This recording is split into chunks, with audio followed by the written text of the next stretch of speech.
Hey guys, Brock Shield here, picking back up where we left off with the Holy Bible, King James Version, the first book of the Chronicles, chapter 10.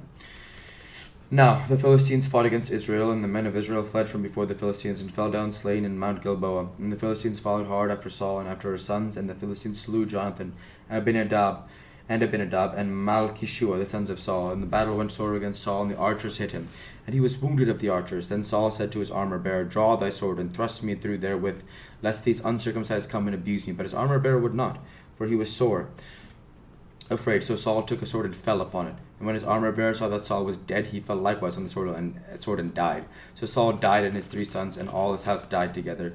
When all the men of Israel that were in the valley saw that they fled, and that Saul and his sons were dead, they forsook their cities and fled. And the Philistines came and dwelt in them. And it came to pass on the morrow, when the Philistines came to strip the slain, that they found Saul and his sons fallen in Mount Gilboa. And when they stripped them, they took his head and his armor, and sent into the land of the Philistines round about to tarry tidings unto their idols and to the people. And they put his armor in the house of their gods, and fastened his head in the temple of Dagon.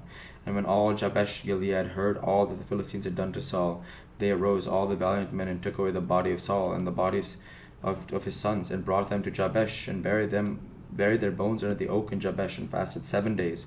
So Saul died for his transgression which he had committed against the Lord, even against the word of the Lord which he kept not, and also for asking counsel of one that had a familiar in spirit to inquire of it, and inquired not of the Lord. Therefore he slew him, and turned the kingdom unto David the son of Jesse.